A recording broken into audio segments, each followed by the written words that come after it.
Doctor Mohammad ইউনূসকে ক্ষমতা থেকে নামানোর জন্য ছাত্ররাই যথেষ্ট।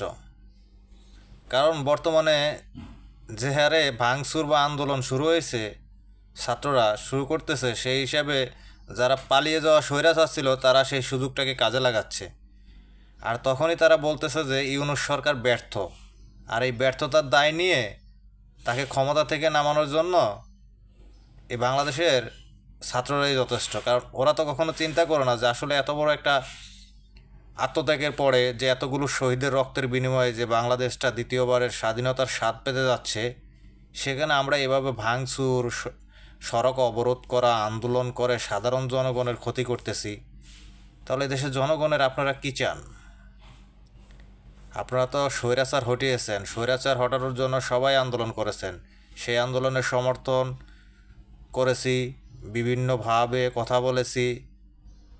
তো সেই স্বৈরাচার সরকার হটানোর পরেও যদি আজকে দেশের নৈরাজ্য থেকে থাকে, তাহলে অন্য একটা মানুষ কথা বলতে তো দোষ নাই। সে বলবে যে আসলে এই ছাত্ররা এখন যা শুরু করেছে, এতে করে ইউনূসকে যে কোনো মুহূর্তে গদি থেকে নামানো যেতে পারে। এটা যারা স্বৈরাচারের দোসর আছে তারা বলবেই। সুতরাং যুক্তিযুক্ত কথা বলুন, যৌক্তিক কথায় সমাধান আছে। আন্দোলন করে জনদুর্ভোগ সৃষ্টি করে অযথা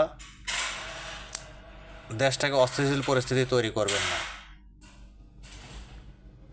কারণ একজন ভদ্রলোক গতকালকে এক চাচা বলল যে পেটে ভাত নাই, রাস্তায় গাড়ি নেই, কী করবো আমরা, কার কাছে বিচার দিব? আল্লাহর কাছে বিচার দিলাম। সে এয়ারপোর্ট থেকে হেঁটে হেঁটে গেছে। তাহলে এই দুর্ভোগ সৃষ্টি করার জন্য কি আমরা স্বৈরাচারকে হটিয়েছিলাম? প্রশ্ন থেকে গেল ছাত্রদের নিকট। ছাত্র শিক্ষকের রাজনীতি শুধুমাত্র বাংলাদেশে হয়, বিশ্বের কোথাও নেই। আর এটা শুধু বাংলাদেশ বলেই সম্ভব।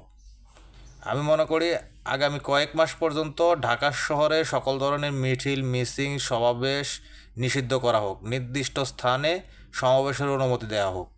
তা না হলে যে নৈরাজ্য সৃষ্টি হচ্ছে, ভাঙচুর, মেডিকেল কলেজ, রাস্তাঘাট অবরোধ, আন্দোলন, এই নৈরাজ্য চলতে থাকলে স্বৈরাচারদের ফিরে আসতে বেশি দিন সময় লাগবে না।